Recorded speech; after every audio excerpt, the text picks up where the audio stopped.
And welcome to the Full Advisor Coaching Podcast with your host, Kristen Herod. Kristen, it's good to be with you. And I am excited about what you're talking about today because this goes to a real passion of mine. So without any further delay, why don't we get right into this? I'm intrigued, Bill. I'm happy to hear that. We should have a great conversation then about this. Today, we're going to talk about business development. So we've had this theme over a few episodes, and it's something that keeps coming up for advisors, especially advisors who are leaders who are working with multi-advisor teams. And today I want to talk about what great business developers actually do that's different. So what does that look like? And this does come back to the concept of leadership and being a strong leader. So that's what we're going to get into today. What I've seen is, we've been talking about business development and how do you help advisors do their part to contribute to grow the success of the business. And usually when you think about, sales in the traditional sense, you think about people who are very charismatic or they can connect really easily with people. They have confidence, and they're kind of, very outgoing. But a lot of times that's not the case, especially people who are drawn into the financial planning profession, the financial advice business. There's kind of two sides. And if you're getting more into the planning element, it's less about, okay, I have to go sell a whole bunch of products. I have to go get, someone for the insurance. It's more about building that long-term relationship over time. So it's not going to be just kind of hawking product. And so you have to think about that. And so there is a lot more room for people of different personalities, of different approaches, of different styles to be able to be really good at business development, whether you're outgoing or more introverted or, quiet or loud or networking prone or more intellectual. So I think that's pretty exciting, but it also opens up the question of how can a leader support? Hey there, it's Kristen. Quick break. If you're enjoying the show and you want more, head on over to fulladvisorcoaching.com/resources. You can download the toolkits that I have there and join the free insider community. You'll be the first to hear about new trainings, fresh podcast episodes, and I share with you real-world strategies that I see working for advisors right now. That's fulladvisorcoaching.com/resources. Go sign up. It's completely free. And now, back to the show. I think the key here is, and you keep using it, you keep using the word develop. Yes, all of us come to a job with certain sets of skills. Some of us come with maybe with a little bit more of a head start in terms of being able to connect with people or being likable or charismatic. But development implies I can teach you these things. There are things that I can show you. There are things that I can teach you, all of you, so that you all in your own way can fulfill what I need you to do. That's 100% right. And so I think what's really important is to have leaders appreciate and understand that this business development is a skill. So helping advisors bring in new revenue to the firm is a skill you can teach. And I'll tell you what, I'm going to share just a quick story about my own start because, there's this idea that the misconception that you're either really good at marketing or you're really good at sales. And they were two different schools of thought, which you'd think is interesting. When I worked in corporate America, I worked in marketing. So we were like the strategic people who came up with the brand and the positioning, and it was more, what is the message, who's the target audience, and then we would kind of bundle it all up and make it look good, and then hand it over to sales. And then sales would sell it. And those were all the people who were the outgoing, charismatic. They were, every night they were having dinners or drinks or lunches with people, and they were networking and doing all that. So it was a very clear distinction between marketing and sales, or someone in, product development and sales. The salespeople were the ones making all the money, getting out, shaking the trees, right? And I, being more, I'll say now ambivert, but like in between that kind of introvert and, extrovert, I'm kind of in the middle there. And I'm, I was like comfortable in my marketing zone. Sure. Like I can come up, kind of behind my screen, come up with the messaging, think through it, figure it out. But I had this driving desire to start my own business because I didn't want to work for someone else. I wanted to run things the way I wanted to run them. And I just kept saying to myself, well, if I'm going to go out and work and be a financial planner, be an advisor, I'm going to have to sell. And I was like, I'm not going to be able to do that. I'm going to fail because that is not I'm not the one who's just naturally going to start, hey, have I got a deal for you type of thing, right? So I was terrified. I took the leap, started my own financial planning firm from scratch with zero knowledge of what the heck I was getting into. But I remember I had all the marketing lined up. I knew who I wanted, what the message was, what the positioning was, what the brand was, all of those pieces. I had the ducks in a row. So all the things we talked about in the business development, how the leadership can help and prepare advisors to get out in the world. I had all that lined up. But then I was like, I don't know how to sell. And so I had to teach myself, and I had to learn and figure it out. And I actually did a podcast episode with Michael Kitces, who I know everyone listening to this knows. It was a while back. I think it was episode 211 back in 2021, where I talked about how when you have really strong marketing, it makes selling a whole lot easier. So I learned that firsthand. I think it's only getting easier to do that because there are so many different ways that people can reach out to consumers, and consumers are getting information in a whole bunch of different ways. But the bottom line was I had to teach myself how to actually convey a message to a person who had a pain point. And, it took time, it took practice. I learned over time. I got quite good at it. Now I actually really enjoy the interaction and sort of, I'll say the art of the sale, but I don't like to say that because I'm not trying to match something with someone who isn't a fit. But I find you kind of dig down deep and you go, it's really actually quite fun if you have a solution that's going to help someone's problem, because then it's easy. And if you can kind of let go of trying to hit a quota or a number or any of the things of days of old, and if we have leadership coming in and saying, hey, let's really look to see who are the people for whom we can solve a problem. And you look at it that way and you teach people how to use their own voice and their own style to do that, then it's pretty exciting because then it naturally comes together and everyone wins. And I think that's really fun. I had to learn it the hard way, but now I think there's a lot more that leadership and teams can do to help advisors as we look, in a different landscape in today's day and age. So I think that's pretty exciting. I think we can kind of move past the fact that there's just like this rainmaker who knows exactly what to do and they're born with this skill and it's just innate.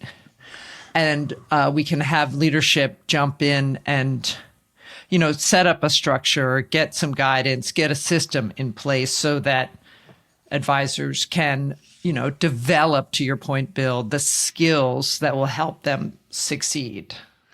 Yeah. And it's interesting too, you just mentioned the rainmaker.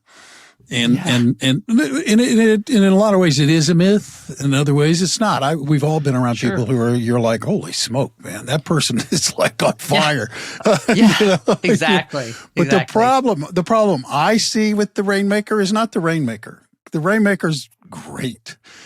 No, the problem I see is that I think a lot of the times leaders, managers, they look at that rainmaker and they start trying to build a system or a set of rules built around that rainmaker and not around everybody else.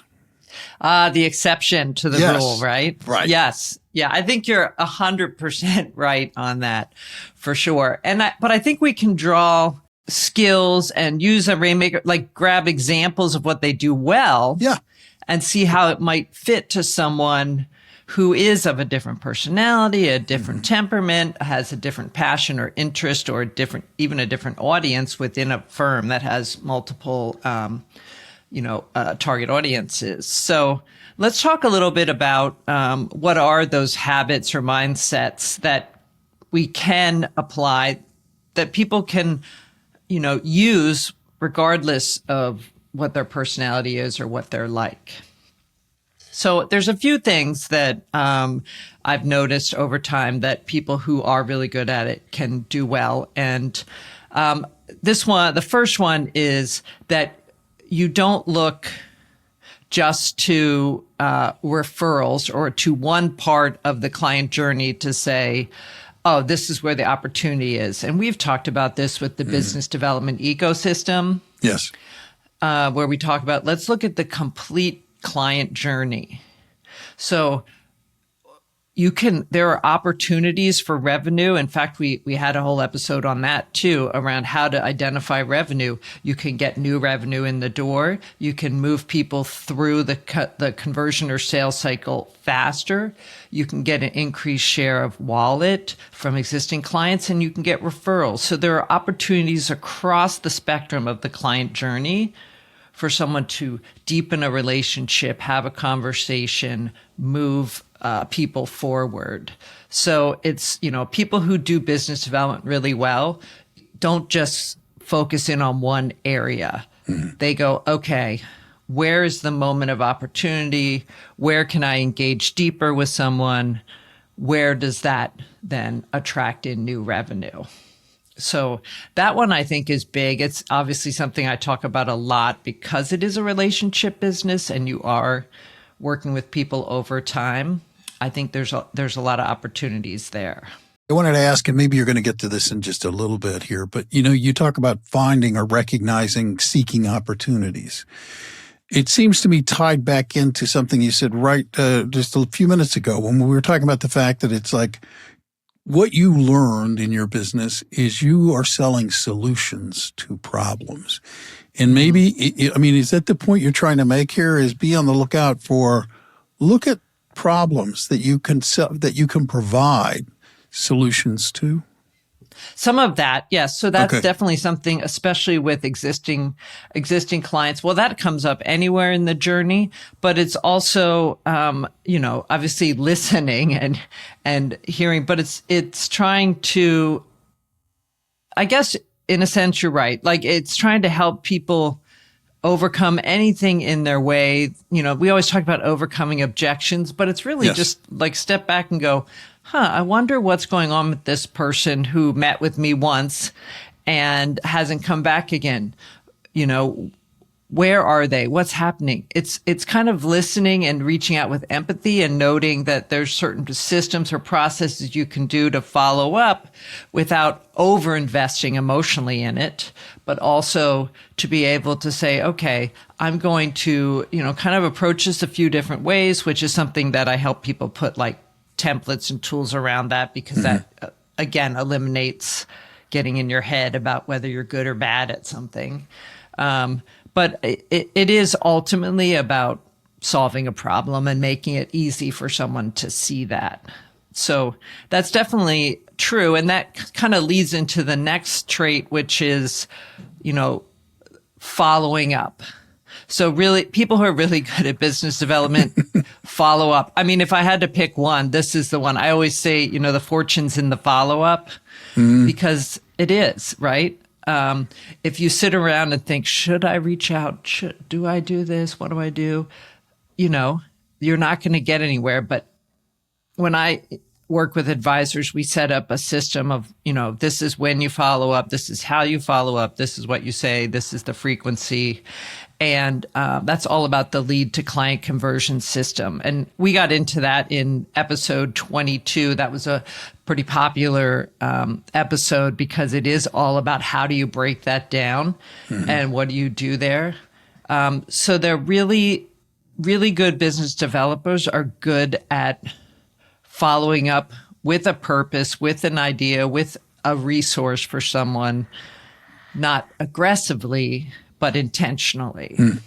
And so when a leadership can set up that system, it really does relieve a lot of the stress from advisors who have to do business development or who are in a position to do business development. I think this is one of the biggest hangups. And having worked with, over 1,000, so many advisors at this point, I can tell you the biggest hang up is, should I follow up? What do I say? Why haven't I heard from them? And it's just like, put the system in place, follow the system, and then move on so you're not exhausting yourself on that. Makes total sense. And I say that as a person who considers himself not a good salesperson.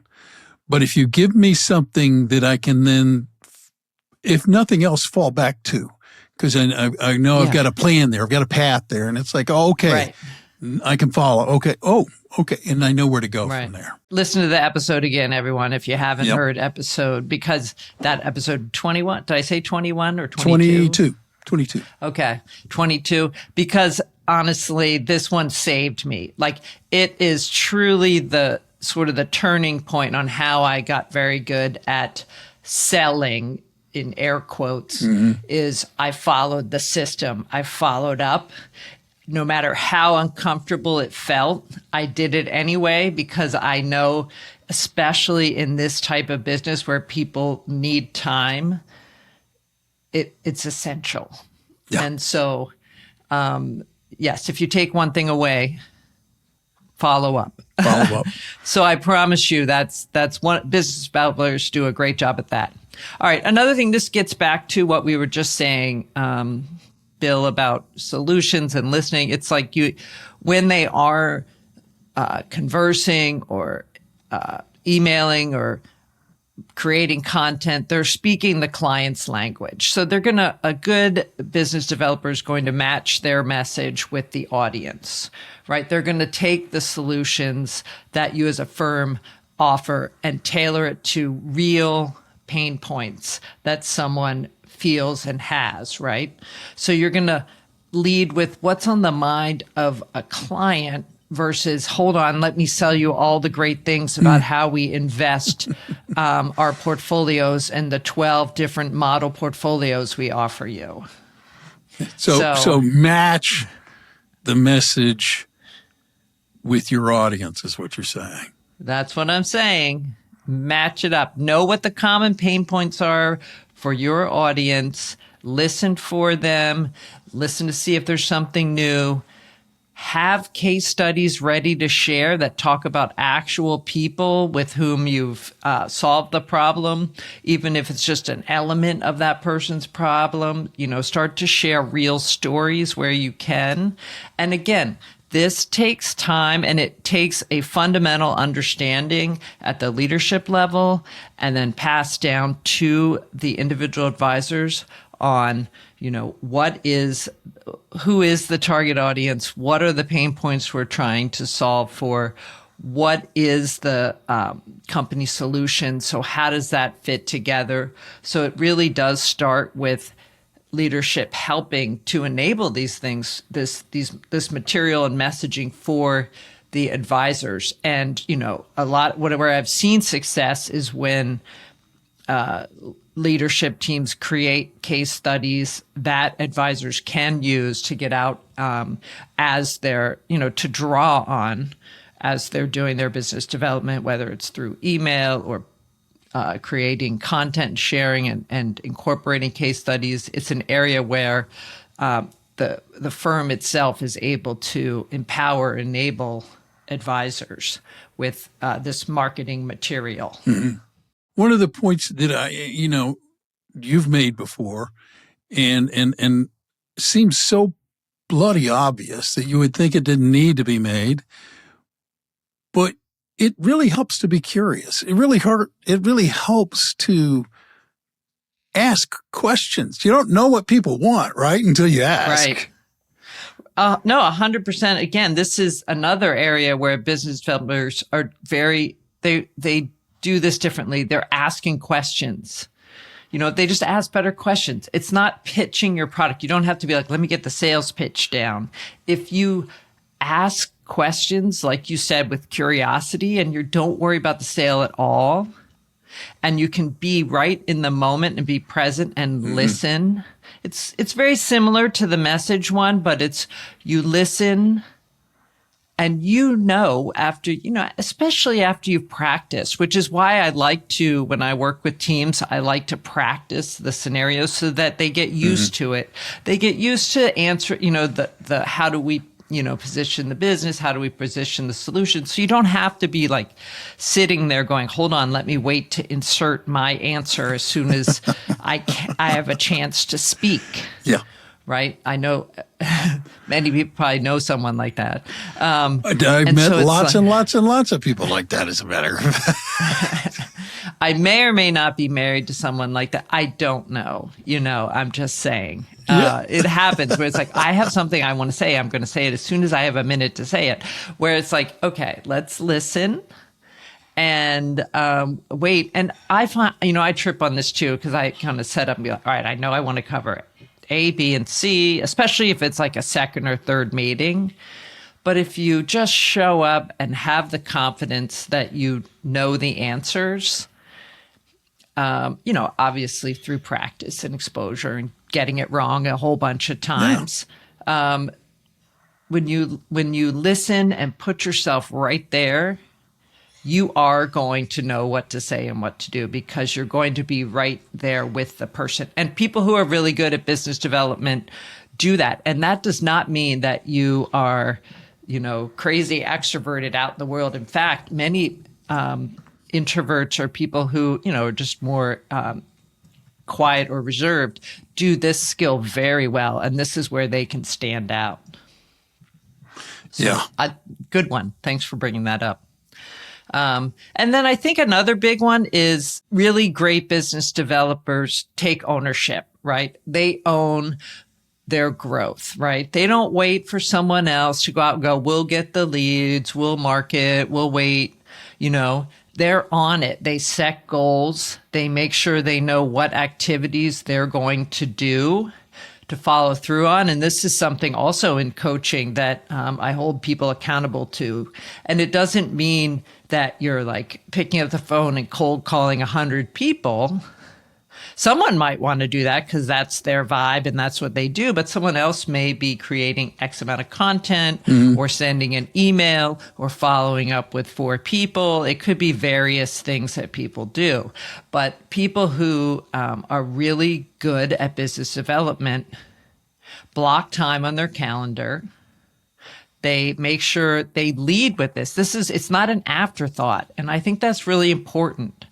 They're taking action. They're finding the ways that fit their style, and they're leading their week with it. They're saying, I know when I have the most energy. I know when I'm most likely to complete these tasks. I'm going to block time and, do the work that makes sense for me and my style.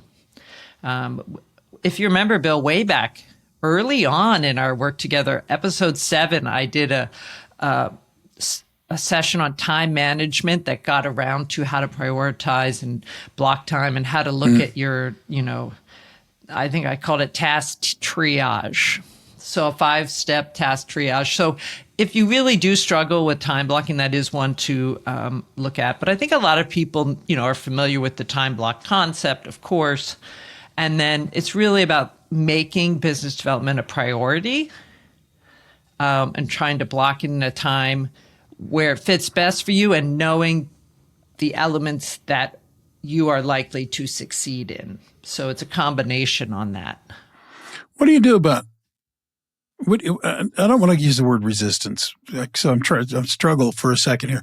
But what do you do about people who are or like, I'm not comfortable doing that. I don't know if I want to say or do something like that. What's your answer there? Too bad. No, I'm kidding. Kidding. We're much more compassionate now. It's really, that's one of the things I work the most with organizations and teams around, is trying to find out, it's that delicate balance of where is your clientele? Where are the people you want to reach? And what are the most effective ways to get in front of them? But I have a client who I was just on a call with her yesterday, and we were figuring it out. They launched a new segment of their business, and so it's hyper focused on a certain target audience. And she said to me, she's very seasoned and experienced, but she does get nervous about public speaking or presenting to groups. Yeah. But she's like, I think the way that I have to get in front of this audience is speaking to groups of attorneys. And she was going on, and she's not wrong. It probably is a great way to do it. But she's like, I don't want to do that. I really don't want to do that. I am open to many other things, but I don't want to do that. And she kept saying, I feel like that's what I have to do. And that's what everyone keeps telling me you're supposed to do. And we just decided on that call, like, you're not doing that. You don't want to. It's not going to come across well. It's going to take a lot of time. And she's like, it really drains my energy. So, we have the evaluation that I use in my business development mapping tool that is available on my website. It's on the Full Advisor Coaching website. We'll put a link in. It's on the resources page. So if you go to fulladvisorcoaching.com/resources, there's the business development mapping system. And that's where you can download the sheet that helps you evaluate something based on your interests, the energy, the likelihood that it will benefit you and your audience. And so you can evaluate things, but you want to be directing and spending your time and energy in things that matter, that you care about, that you're excited about, in ways that that can do well. So it doesn't mean you get an excuse to skip all business development if this is one of your roles, but it's finding what fits your personality, what's going to work for you, that you're going to actually follow through on and do. So great question. It does come up, and it's more about what will you do? What can we do? What's exciting for you versus you must do it this way. And I think that's really important in terms of leadership, is understanding that different people are going to thrive in different ways. Yes. 100%. Yes. Bill, I could list like 10 episodes that we could link back to on this one, just because that one is so important. It's so important because you think about like work-life integration and making sure that you're spending your time doing things that fulfill you. There's just a lot to that. So we'll leave it at that for now. But the big takeaway is I want leadership to understand that different people will do things in different ways, and you want them tapped into that energy. So, yes. And I think the biggest thing, just to, put a bow on what do business developers who are great actually do that's different. They learn. They are lifelong learners. They're always learning. Right. And so, it's whether you're refining what you do, you're trying new approaches or new tactics, you're getting feedback from mentors or from peers or from clients. I mean, I think this is essential. Just having that growth mindset, right? Yeah. Of saying, hey, I mean, this has been, I have to tell you, because now it's been decades that I've been in a position where I've had to sell services, right? Yeah. I can't say I'm like 100% comfortable all the time at all. But I have found, I find different techniques. I'm always learning. And I think the more that you just keep your style natural and open and listening and learning, even from the people you're engaging with, it's amazing how much more comfortable you get as you're just settling into, the whole process and just taking it in. I am amazed by the 2 decades of time it has taken me to just get really comfortable. I actually get excited to, listen and hear and say, hey, is this someone I'm going to be able to help? And if not, the most fun, well, not quite as fun. It's the most fun when it is a perfect match and it's really good. But when you can say, you know what, I'm not the right person, but I know who is, and you can make that connection, because it's really fun to give that to someone else as well. Yeah, so, you know what? And I have a quote on learning that I love, and if you don't mind, I'm just going to read it to you because it's phenomenal. I would love it. And it comes from a longshoreman in San Francisco, quite a few years ago. Yeah, okay. Eric Hoffer. In a world of change, the learners shall inherit the earth, while the learned shall find themselves perfectly suited for a world that no longer exists. If you learn, that's the energy. That's the key. Instead of thinking, I know it all. I got it. I love it. I love that quote. That's great. And so true. And I know everyone tuning in here and the people I work with are growth-minded advisors. I love working with the segment. I mean, I'm constantly reading books, listening to podcasts, and looking to others to say, what are you learning? What do you want to, what can you share? And it's fun to collaborate that way. Yeah. Well, we're running out of time here. So let's try and tie this thing up and put some bows on a few things. Sure. Well, I think the biggest thing, if leaders and advisors can take away is, yes, there are people who are natural and just amazing business developments. They're magnets. They attract people in, but they are the exception, not the rule, right? And business development isn't magic. It's a method, and you have to find the method that works for each member of your team and create the space for the team to be able to learn what works best for them, and learn from other people.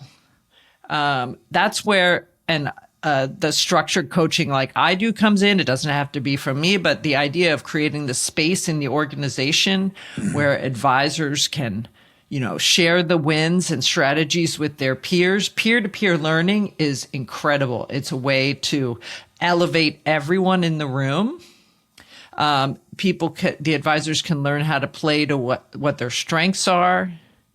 One of the things that we alluded to or talked about earlier was just practicing how you communicate the firm's value in a natural way, so that you are able to just kind of draw from that in the moment when it matters, versus constantly thinking in your head, when am I going to say this? How am I going to say this? You practice, it's there, you're able to say it. And then I think just overall, when you bring everyone together and there's a collective accountability, people are going to step up their game. They're going to focus on growth habits. They're going to share best practices. And that's, how they become better business developers. Completely. So, yeah. So I think, the thing I want to bring forth again is you can build confident, capable business development financial advisors who are going to help contribute to the firm's growth, but they have to be able to do it in the way that suits them. So when you, as the leaders, can come in and set up a system and get the coaching that everyone needs to be able to explore and find their strengths, you're going to have a lot more success. Mm-hmm. So very exciting. I love this topic.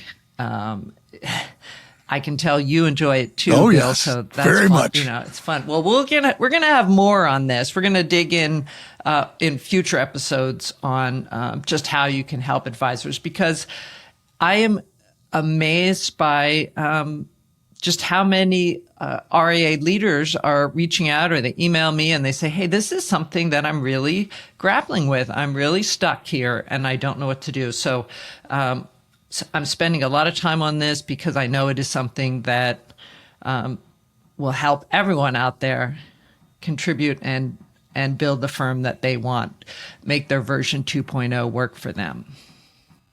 So I think that's all we need for today, Bill. I think it's great. I think the last thing we ought to do here is, if people are listening to this who are not familiar with you or don't know how to reach out to you, how can they find you or get in contact? Well, the best way is to go to fulladvisorcoaching.com and take a look around there. You can request a call in the upper right-hand corner. If you want to learn about the business development mastery coaching for advisors, that's in the services section. You can take a look at that, and we'll have a link to it in the show notes. But you can just, take a look, see what it's like, see what that is like, if it's a fit for you. You can also find me on LinkedIn. I'm out there sharing a lot of this content there too. So happy to have a conversation if you see me out there. That's great. Fantastic. Thank you for listening today. Remember, if you're not a subscriber already, hit the follow button. Become a subscriber. Two things that happen when you do that. One, every time Kristen drops a new episode, you're notified, so you can give it a listen. Second, you can go back and look through her catalog of podcasts, specifically the ones referenced in this, and give those a listen as well. There's a lot of great material out there, so be sure to make yourself, available to all of that, because it's great stuff. It really is. I do want to say, if you're an advisor listening to this and you're feeling the pressure of having to do business development and you're like, I just can't fit the mold that they think that I'm going to fit, send your boss this episode and say, listen in, put a little note and say, hey, I thought you might find this interesting, so that you can, get the help you need to be able to fulfill the role that you are there doing. And, I think it is something that I'm trying to spread the word on, to be like, not everyone is the same. Let's come up with a system that works. I think it's great. And it fits with the closing message of this podcast, as a matter of fact, because as we leave you, I do want to remind you that you can go out today and make today a great day, or not. You have a choice, and it's yours to make. Until next time. Thanks for being here. Thank you for tuning in to Full Advisor Coaching, the podcast. If you enjoyed today's episode, please hit the follow button so you'll never miss an episode. To learn more about how you can become a part of the Full Advisor community, visit fulladvisorcoaching.com. Remember, stay connected and get notified as soon as brand new episodes release. Click the follow button now.